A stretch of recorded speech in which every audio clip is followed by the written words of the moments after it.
Buenos días, amigos y amigas de Epicentro. Aunque es difícil decir buenos días cuando tenemos unos datos tan lamentables, tan preocupantes de pobreza. Ayer, jueves, el INEI, el Instituto Nacional de Estadística e Informática del Perú, entregó el informe de la pobreza en el 2022 y confirmó lo que todos sospechábamos, que la situación cada vez es peor, que la inflación está golpeando durísimo al Perú, pero sobre todo que ha crecido el número de pobres. Pero como yo no soy experta en eso, he invitado a la doctora Carolina Trivelli, que fue ministra que se reconoce en su gestión cómo logramos sacar a mucha gente de la línea de pobreza y hacer que mejoraran un poco esos indicadores. Pero bueno, ahora nos hemos devuelto y se ha vulnerabilizado mucha más gente y quiero que analicemos el informe con ella. Doctora Trivelli, gracias por estar en Epicentro.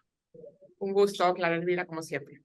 Bueno, entonces yo lo que voy a hacer es compartir la pantalla y vemos el primer cuadro y usted nos ayuda a entender este primer cuadro que tiene el resumen del informe, del INEI. Vamos a ver, a empezar en orden por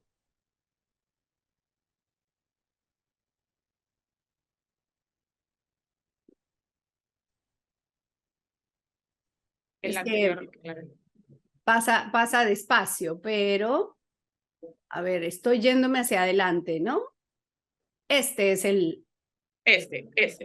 primer informe, el primer reporte del informe. ¿Qué significa ser pobre? ¿Qué significa estar en la pobreza extrema, en la pobreza no extrema? ¿Y qué significa ser vulnerable y no vulnerable? A ver, en el Perú usamos un indicador que se conoce como indicador de pobreza monetaria, y es decir, se calcula todo lo que consume una familia, ¿no? A lo largo de un mes, y se compara ese nivel de consumo se valoriza y se compara ese monto con esto que se llama la línea de pobreza, que para el 2022 es 415 soles. ¿Qué quiere decir? Que con 415 soles por persona por mes, uno puede agenciarse lo mínimo indispensable para vivir. Esto es básicamente alimentos, transporte, educación, servicios básicos, ¿no? Lo mínimo. Esto no es que uno está bien, esto es lo mínimo indispensable que requiere una persona por mes. Si todo lo que yo tengo, todo lo que yo gano trabajando, autoconsumo, las donaciones que me dan, los regalos que me dan, no alcanza 415 soles por mes por persona en mi familia va a ser considerada en situación de pobreza, ¿no? Porque no me alcanza para cubrir ese mínimo. Y eso afecta hoy día a 27.5% de los peruanos, que es una cifra mayor de personas en situación de pobreza que la del 2021, y esto nos echa para atrás más de 10 años, ¿no?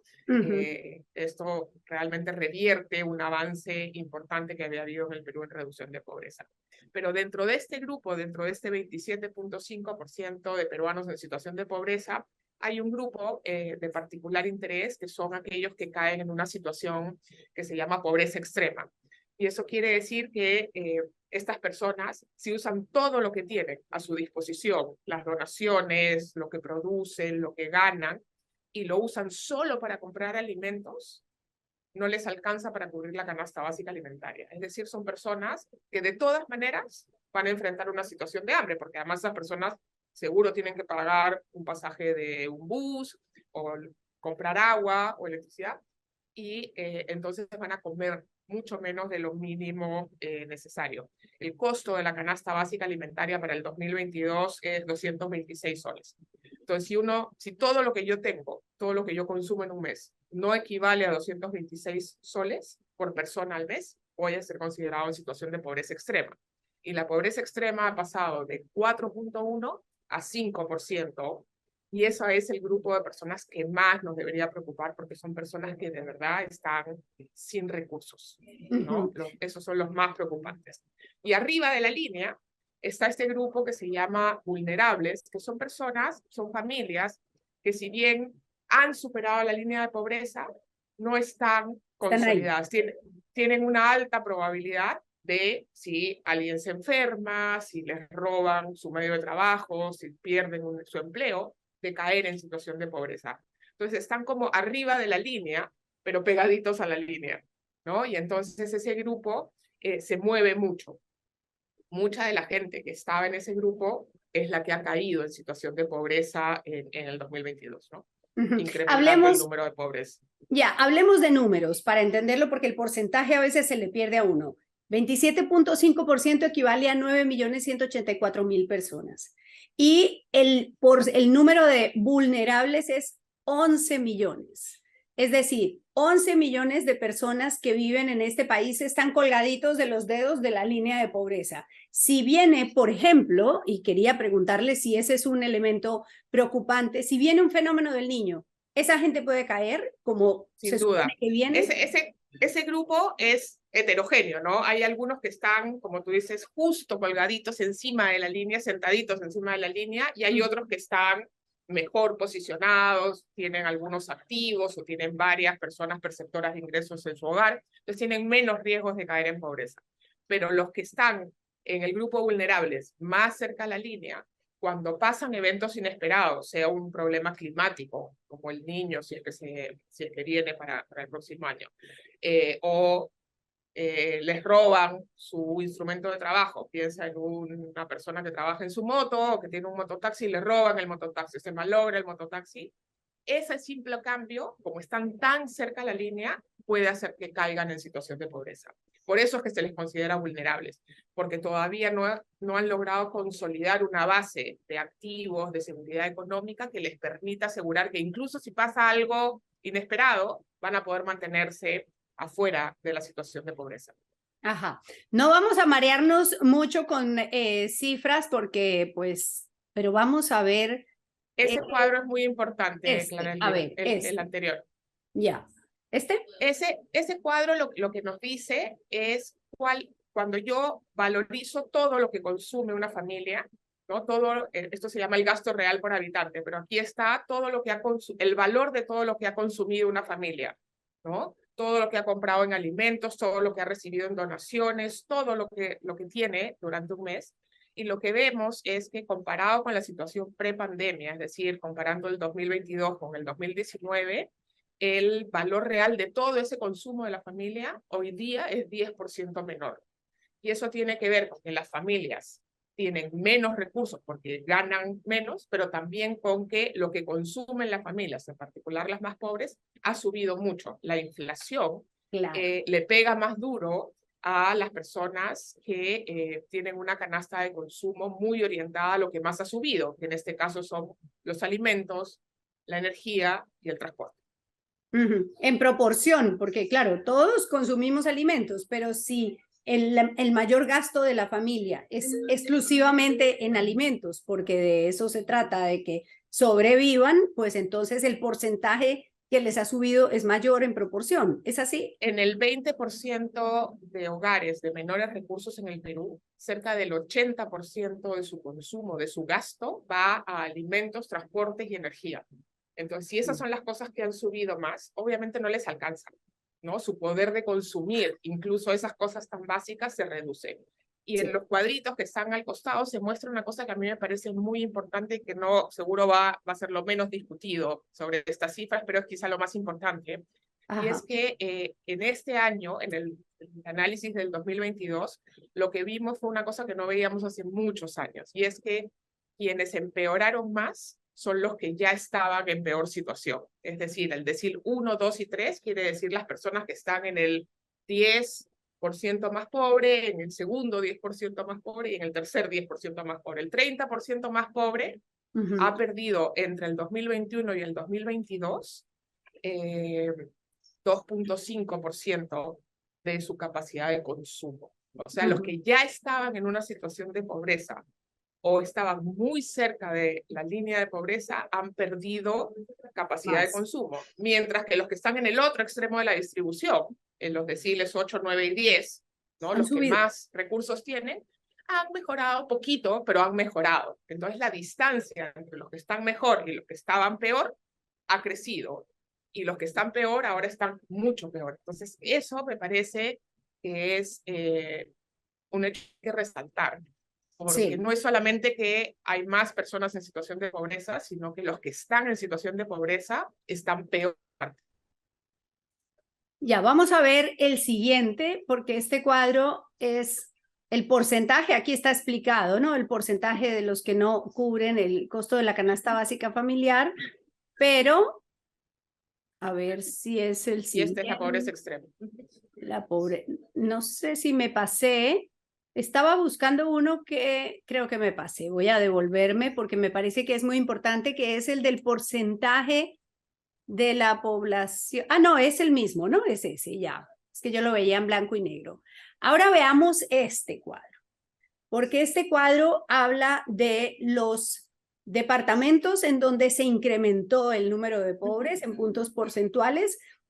16 departamentos se incrementó la pobreza, en 10 departamentos se redujo poco, pero se redujo. El que más llama la atención es Junín, en donde se redujo, en donde fue menos 4,9%. Pero ¿cómo entender que departamentos que siguieron produciendo, por ejemplo, que tienen producción minera, que no se paralizó tanto durante la pandemia como Moquegua, ¿no? ¿Por qué siguen teniendo, por qué están mostrando estas cifras? Y por supuesto lo de Cajamarca es tremendo, 6,7. A ver, hay que, cuando uno mira la situación de los departamentos, son muchas historias particulares, ¿no? Hay departamentos donde el peso de algunas actividades es importante y permite sostener situaciones de mejora, ¿no? Y hay otras en las que, por ejemplo, tienen mucha porción rural, que es la más afectada por pobreza, que jala y hace que las historias sean particulares. No es posible hacer una explicación genérica de estos subieron porque les fue bien a tal actividad y estos incrementaron pobreza porque le fue mal a tal actividad.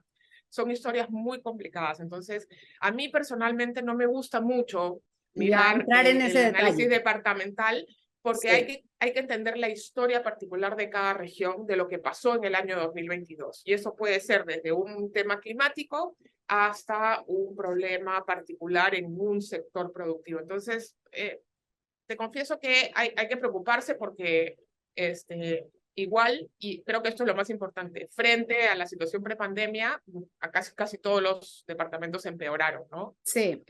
Y en particular creo que hay que destacar que después de muchos años con la pandemia y ahora en el 2022, la pobreza en las ciudades y en particularmente en Lima metropolitana ha subido y eso es preocupante. Pero esto es lo que está detrás, ¿no? Lo que está mostrando aquí en el mapa, ¿no? Claro. El INEI por primera vez presenta estos datos que a mí me parecen muy importantes, y es que lo que nos dice en el mapa este de los colores en moradito es que la mitad de los peruanos, un poquito más de la mitad de los peruanos, no tiene acceso simultáneo a estos 5 servicios: agua, saneamiento, electricidad, telefonía móvil e internet. Entonces, a veces decimos, sí, bueno, es que es por un problema solamente del mercado laboral. No, es porque las condiciones de vida, ¿no? La infraestructura básica sobre la cual construir medios de vida productivos no están, no hay piso parejo para todos, ¿no? O sea, si tienes que pagar por agua que viene en un camión cisterna, un agua muy cara, bueno, tienes una desventaja frente al que abre el caño en su casa y tiene 24 horas de agua continua, ¿no? O si no Claro. tienes teléfono móvil o no tienes internet, bueno, está más difícil hacer negocio, por ejemplo, ¿no?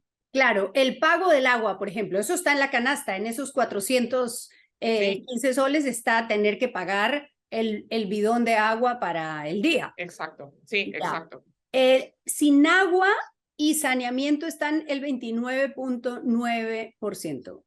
Sin agua, saneamiento de electricidad de manera conjunta. De Y esto es conjunto. básicamente o sea, electricidad tenemos una cobertura muy alta, entonces el grueso de la diferencia lo hacen agua y saneamiento, ¿no? Agua, hay todavía una brecha que cubrir, en particular en zonas rurales, pero en zonas urbanas afecta a mucha población la falta de agua, y saneamiento mucho más, ¿no? Porque el saneamiento está más rezagado que la provisión de agua. Y cuando no tienes saneamiento, lo que tienes son muchas más enfermedades, ¿no? Claro. Muy bien, sigamos. Este es el resumen. Y entonces quiero entender este tema del grupo de edad. O sea, realmente los niños son los más vulnerables del país.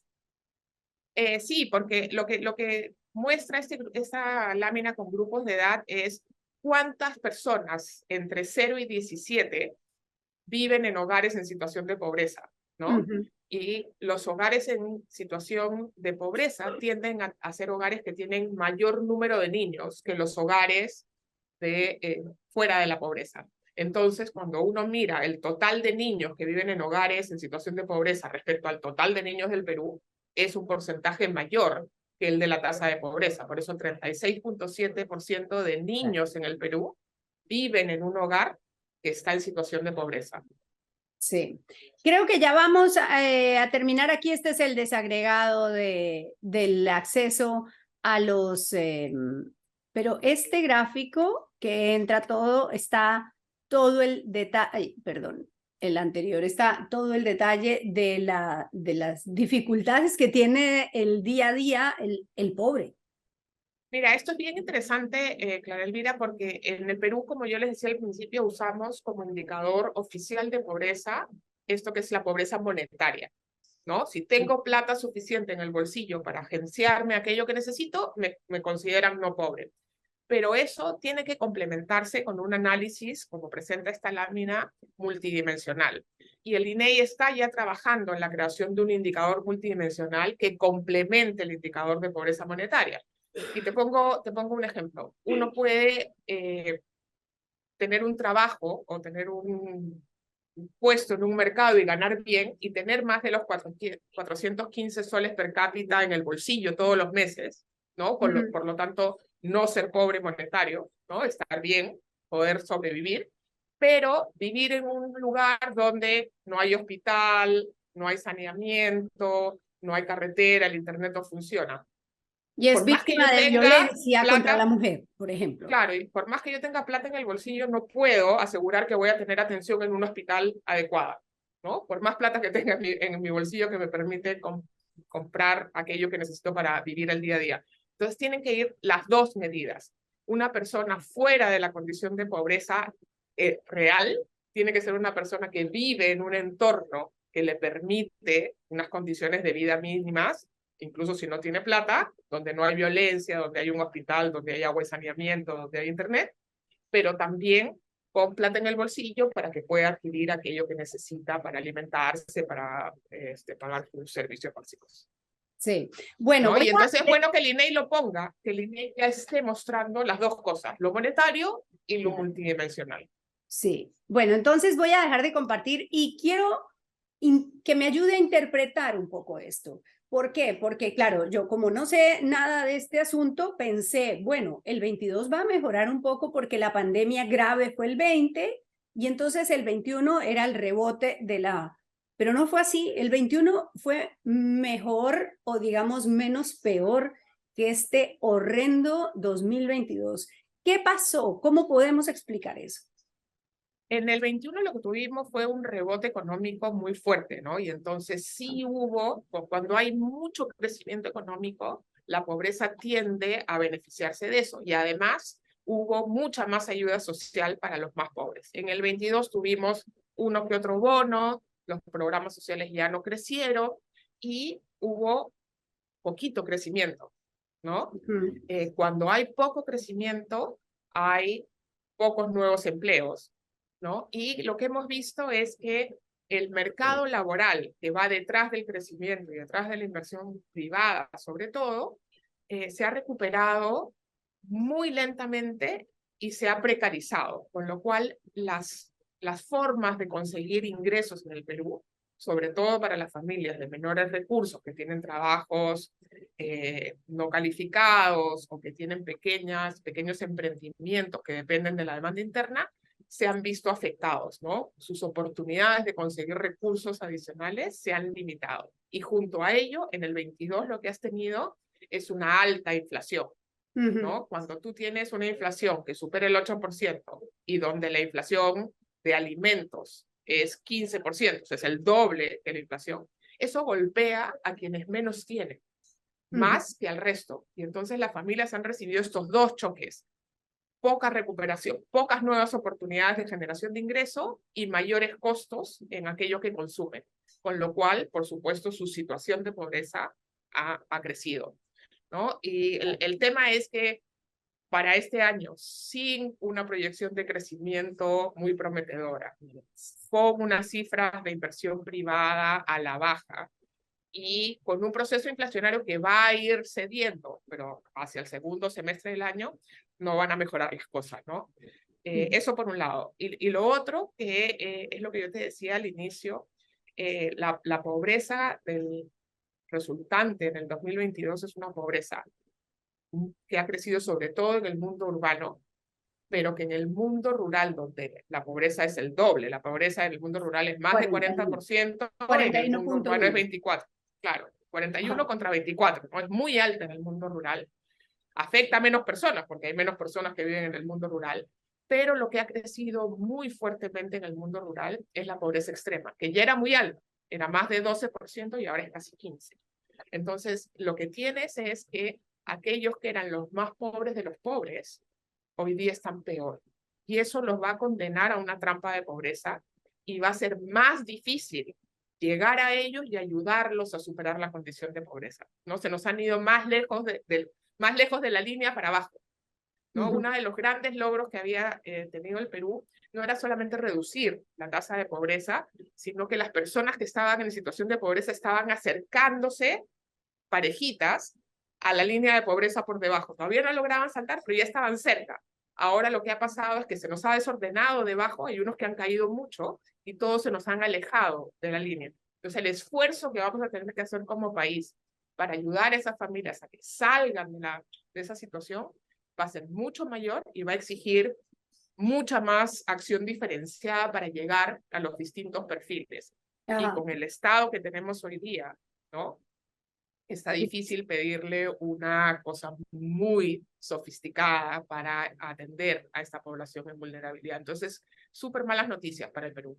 Sí, en estos tiempos en donde todo es blanco-negro, en donde la gente es radical en sus posturas, hay quienes dicen, no, no, aquí lo que hay que hacer es crecer y crecer y crecer y que la gente tenga trabajo para que chorree. Y hay otros que dicen, no, aquí necesitamos hacer una atención de emergencia y necesitamos coger a estos pobres y darles apoyo social y que otra vez el MIDES vuelva a hacer algo después de este gran vacío que hemos tenido de lo que usted ha dicho, que no tenemos bonos, que no tenemos atención. ¿Cuál puede ser una respuesta para esas dos posturas tan divergentes o tan distantes? A ver, la respuesta está muy en el medio, ¿no? Porque necesitamos crecer, sin duda. O sea, creciendo a 2, 3% al año no va a chorrear de ninguna manera. Pero incluso si crecemos mucho, ¿no? Ese chorreo va a llegar a quienes están cerca de las oportunidades derivadas del crecimiento, las poblaciones que están en las grandes ciudades, las que tienen más oportunidades, pero le llegan menos a los que están más lejos. Para esas poblaciones que están más lejos de las oportunidades de crecimiento, es que hay que enfatizar la acción no solamente de la política social, sino de otras decisiones de política pública. Te voy a poner un ejemplo súper simple. Tú puedes hacer el mejor programa social para que un grupo de pobladores rurales produzca mejor su huerto de granos andinos. Perfecto. Pero si no tiene carretera, puente o alguna forma de sacar eso al mercado, va a comer mejor, pero no va a lograr generar todas las oportunidades, aprovechar todas las oportunidades que el crecimiento, que la demanda de las ciudades le podrían dar. Entonces, sí, hay que crecer para que haya demanda por esos granos andinos en la ciudad vecina, pero también para que esta persona reciba el programa social que le permite incrementar su producción, pero también la inversión pública que hace la carretera, el puente, etcétera, para que esta familia pueda llevar sus productos al mercado. Esa parte, que es lo que se llama redistribución, requiere decisiones de política. Y entonces, que se financian con el crecimiento, sin duda. Entonces, hay que crecer, pero también hay que tener una acción orientada a ayudar a estas familias, sobre todo a las que se nos han caído más lejos de la línea, a que estén de nuevo insertas en una posibilidad de ir superando, acercándose cada vez más a la línea y ojalá la puedan saltar. Pero eso requiere ayuda social para que no se nos sigan cayendo y ayuda para fomentar que puedan aprovechar las oportunidades que hay en su entorno para irse generando ingresos que les permitan salir adelante. Esa es la combinación, crecer, política social y políticas públicas para lograr su inclusión económica. Pero es un paquete completo, no es unos o otros, ¿no? Tenemos que hacerlo todo y eso exige mucha coordinación y exige nuevos planes, ¿no? El MIDIS tiene algunos programas que han sido muy efectivos para el mundo rural, pero ahora tendría que tener una estrategia urbana también. No es traer los programas del mundo rural a la ciudad, eso no funciona. Hay que pensar en otras estrategias, hay que diseñar, probar, y hay mucha experiencia mundial, hay que traer lo que funciona en otros lugares, pero tiene que haber una estrategia liderada por el MIDIS para atender la pobreza urbana, que es hoy día un tema de gran preocupación. Bueno, los datos son desoladores y la perspectiva frente al desafío, conociendo cómo funcionan las cosas, también, pero es muy bueno hablar con alguien que entiende bien y que nos ayuda a explicar. Qué bueno escucharla porque realmente aclara mucho de lo que tenemos y bueno, alguien tiene que escuchar esto y saber qué podemos hacer. Va a tomar mucho tiempo recuperar lo perdido, pero mientras más nos demoremos en comenzar, claro, más niños van a crecer en esta situación. Entonces tenemos que ocuparnos ahora, ¿no? Sí. Y yo creo que hay que presionar porque hay este sentido de urgencia, ¿no? Esto solo con crecimiento, que tampoco hay, pero solo con crecimiento no se va a resolver. Necesitamos mucho más, ¿no? Muchísimas gracias por estar en Epicentro. Un abrazo. Gracias a ti, Clara Elvira, un gusto. Hasta luego.